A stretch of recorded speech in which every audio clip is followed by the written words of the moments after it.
Hello and welcome to Newsmakers on CHCH Podcast. I'm your host, Louie Butko, and on today's show, I'm very pleased to be joined by the leader of the Ontario Green Party, Mike Schreiner. Born the son of Kansas grain farmers, Schreiner became involved with the Green Party in 2004 and was acclaimed as leader of the provincial Green Party in 2008. After a few attempts, he was elected as the party's first ever MPP in the riding of Guelph in 2018, capturing 45% of the vote, and was re-elected again in 2022. During his time at Queen's Park, Schreiner has introduced bills to cap Ontario's carbon emissions, to mandate yearly emissions numbers reports, eliminate sick notes, conserve drinking water, and get big money out of politics. In 2023, he helped his party double its seats, successfully campaigning for Ashland Clancy in a Kitchener Centre by-election. And when he's not at Queen's Park, he's spending time with his wife and two daughters. And Mr. Schreiner, thank you so much for making the time today. And I want to start with, how does the son of grain farmers from Wakini, Kansas, end up an MPP, the first ever MPP of the Ontario Green Party? I'm sure there's a lot that went into it, but give us the Cliff Notes version. How do you go from a Kansas farmer to leader of the Green Party here in Ontario? Well, I moved to Ontario for love and fell in love with Ontario. It's the best province and the best country, best place anywhere in the world to live. And the longer I lived here, I started a couple businesses, ran some nonprofit organizations, and just decided that I wanted to serve my community by getting engaged in politics. And the Green Party reflected my values, and I brought my entrepreneurial spirit to leading the Green Party. And, we elected our first Green in 2018, and we've now doubled our caucus, and we have a green wave growing here in Ontario because I believe people like our approach to politics. Let's look back on 2023. We mentioned Ashland Clancy doubling your seats in caucus, but when you look back on 2023, what are you most proud of? Well, I think one of the biggest accomplishments was the citizens' movement to protect the Greenbelt. We know how vital it is to protect the farmland that feeds us and contributes $50 billion to Ontario's economy, the wetlands and forests that do so much to clean our drinking water and protect us from the increasing frequency and severity of extreme weather events, especially flooding. And so the fact that I was a part of helping lead a citizens movement that pushed back on the premier, said, keep your promise, not to develop the Greenbelt, not to, benefit a handful of wealthy, well-connected land speculators at the expense of ordinary Ontarians, was quite an accomplishment. And related to that, I'm very proud of the work the Ontario Greens have done, putting forward solutions to the housing crisis. Some have described our plan as a masterclass plan in delivering the solutions to the housing crisis. And what we have shown is that it would be much more affordable and effective for people to build homes that people can afford in the communities they know and love, instead of paving over our farmlands and the places we love in Ontario. Let's jump into that, because you've recently launched a petition calling on the government to legalize it. And now, normally when we talk about the Green Party and legalize it, it usually means something different. You mean housing. What do you mean by that? Legalize it when it comes to housing. Yeah, there are many neighborhoods in Ontario right now where it is illegal to build a fourplex or a four-story apartment. And so what we're saying is, we have to legalize building housing. And if we can build homes that people can afford in the communities, neighborhoods they know and love, we can quickly ramp up housing supply, and we can do it in a way that's more affordable, because the infrastructure, water lines, sewer lines, roads, power lines, libraries, police stations, fire stations are already in place in those neighborhoods. So that's the fastest and most affordable way to increase housing supply. And I'm also saying we need to legalize 6 to 11-story buildings along major transportation corridors to not only quickly increase housing supply, again, in places that's more affordable, but to also make our main streets more vibrant and support the great local businesses that are in communities across Ontario.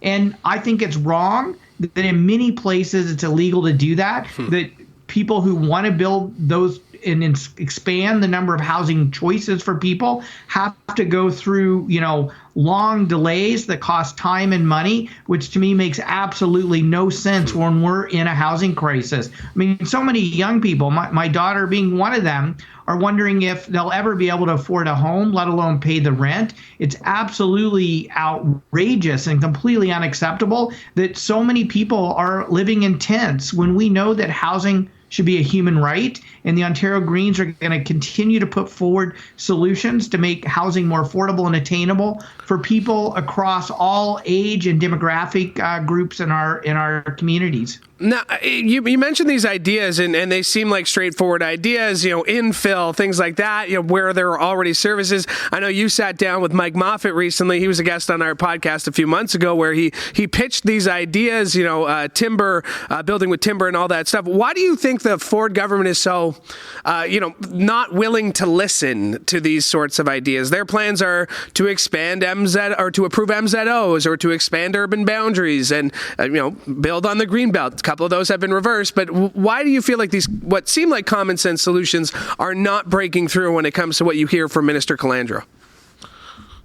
Well, it's because the Ontario Greens are listening to ordinary Ontarians, and they are telling us that they want homes that they can afford in the communities they know and love, close to their friends and family, close to where they work. They want to live more affordable lifestyles. They don't want long, soul-crushing, expensive commutes. But unfortunately, the Ford government seems to be listening to a handful of land speculators who want to cash in billions at our expense. And you know what? I encourage them to not only listen to ordinary Ontarians and what they need in terms of addressing the housing crisis, but why not listen to those developers who want to build multiplexes, who want to build 6 to 11-story buildings along major transportation corridors, who want to deliver the gentle density and missing mental housing that we desperately need in our communities.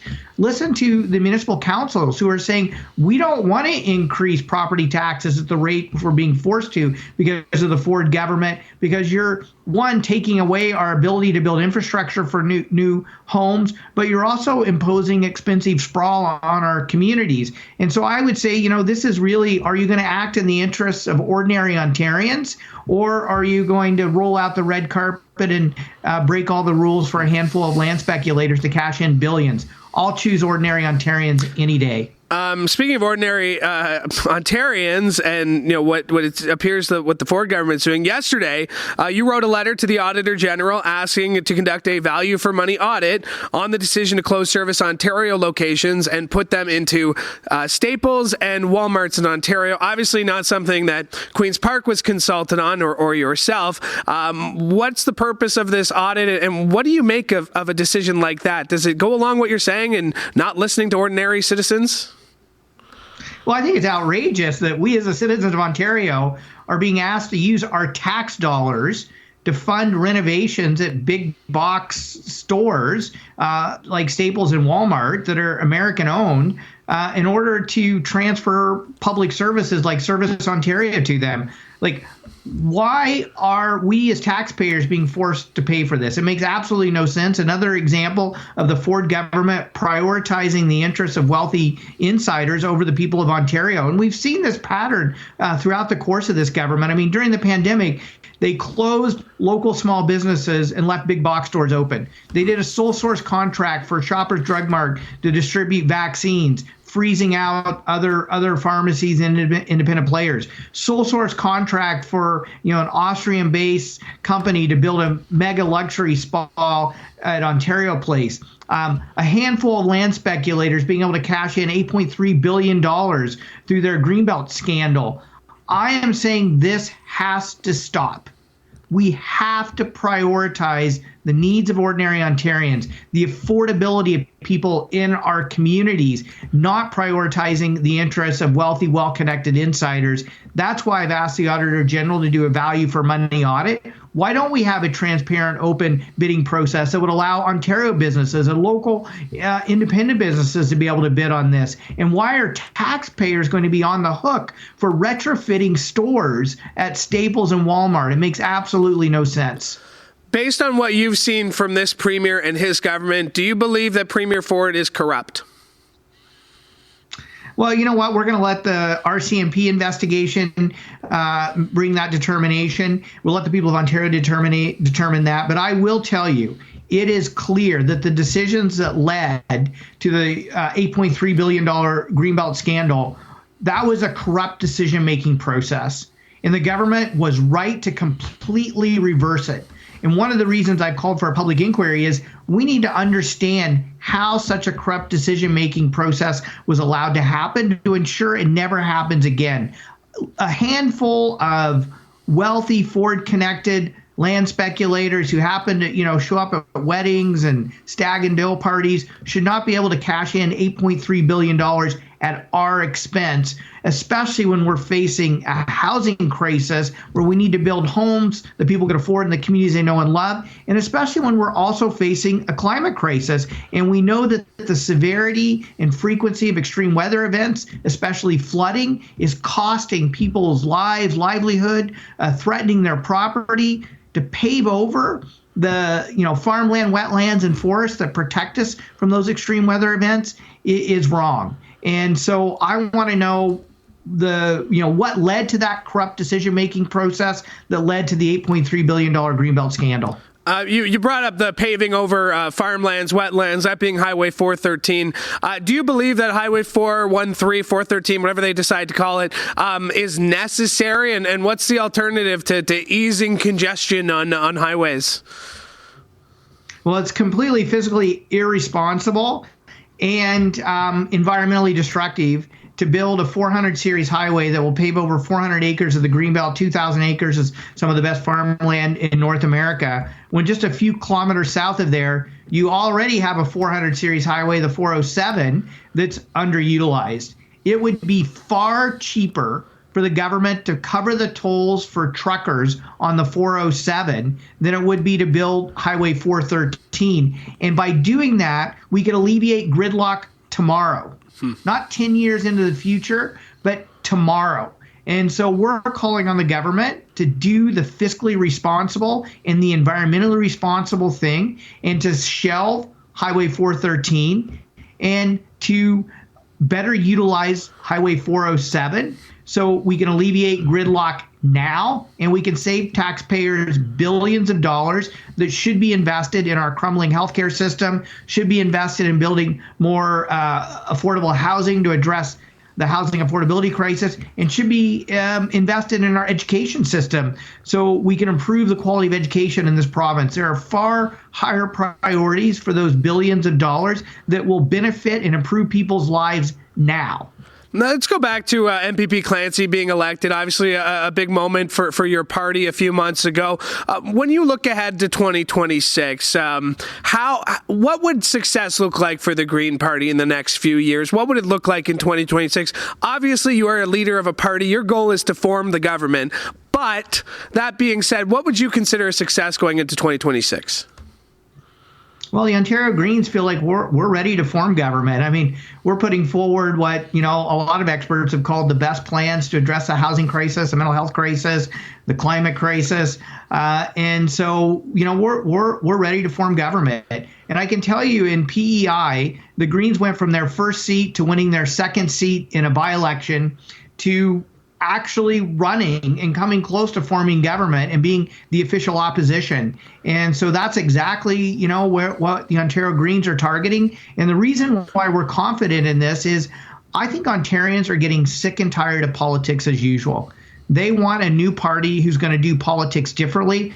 That's why Ashland Clancy did so well in the Kitchener Centre by-election. People are saying, we need a party that's going to oppose the other parties when needed, and is going to work across party lines when needed as well. I'm more than happy to work with the Ford government or the Liberals or the NDP if it means putting the people of Ontario first. We will always put people before politics. We will always put good public policy ahead of our partisan self-interest. And I think that's the kind of politics people want, especially as we see this increasingly polarized world, especially south of the border. And I think one of the reasons, people are looking to the Ontario Greens and placing their trust in us with their vote like they did in Kitchener Centre is because they want new ideas, new solutions, a new way of doing politics. That's what the Ontario Greens are delivering for people. What's the plan to recruit candidates, high-profile candidates well known in their communities, in their ridings? How do you go after those people and convince them first that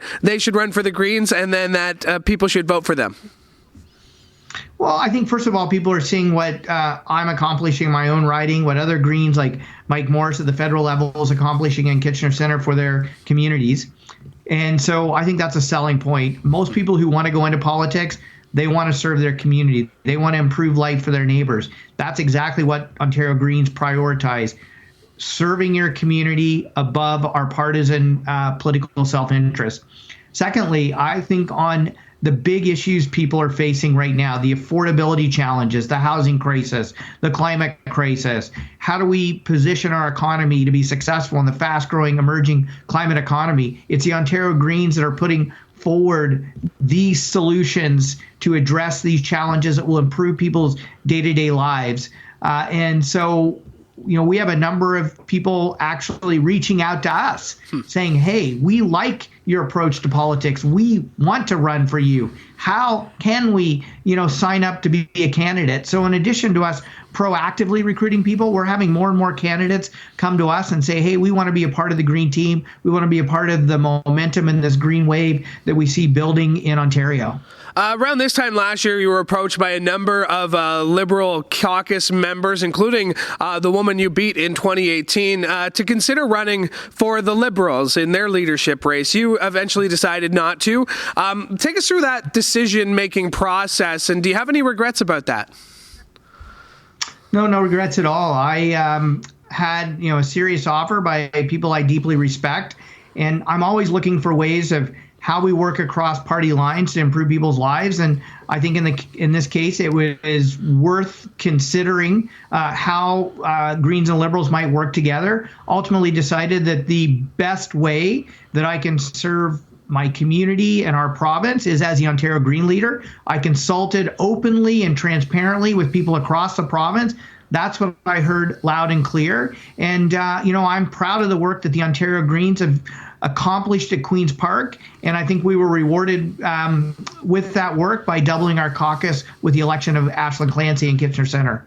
Give me a reason I should be optimistic in 2024. Give me a reason you're optimistic in 2024. What is there to be positive about going into the new year?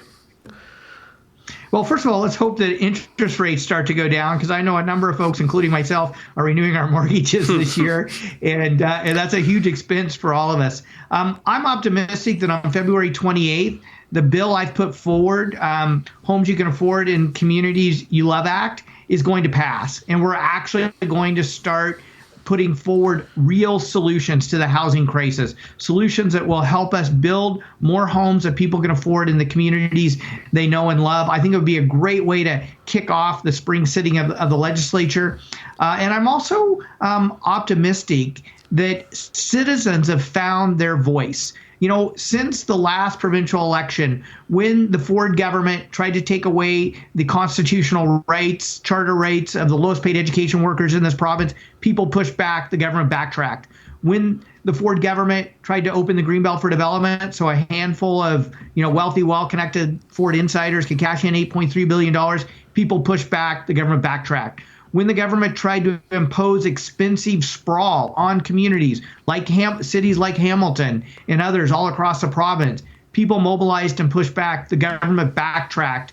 I think we're starting to see the emergence of a people-powered movement that's saying we want a government that's going to put the interests of everyday Ontarians ahead of those of wealthy, well-connected insiders. And I'm going to continue to build on the momentum, working with farmers, citizens groups, community groups, environmental groups, and others in our communities who are saying we have to address the healthcare crisis, the housing crisis, the climate crisis in ways that put people before wealthy insiders. MPP Schreiner, I really appreciate you making the time today. Thank you very much. Hey, my pleasure. Anytime. My thanks to Mike Schreiner, the leader of the Provincial Green Party, for joining me today. And that about wraps up our look with the Ontario Party leaders. Once again, my thanks to Mike Schreiner, my thanks to Bonnie Crombie and Marit Stiles, who joined me in the last few weeks. And Premier Doug Ford, the invitation is still out there for you. We'd love to hear from you. Would love to have you on the show. Would love to talk to you about 2024, about 2023. If you ever find time in your schedule, the invitation is there. But one more time, thank you, Mike Schreiner, for making time today. Thank you for joining us, because we really do appreciate it. Make sure you like and subscribe to CHCH Podcast wherever you get your favorite podcasts. You can catch this episode on YouTube if you want to watch it. Maybe you listen to it, you want to watch it. You can go to our YouTube page, or you can go to chch.com/podcasts. My thanks to Chantel for directing today's episode. And one more time, thank you for joining us. From all of us here at CHCH, I'm Louie Butko. Have a great day.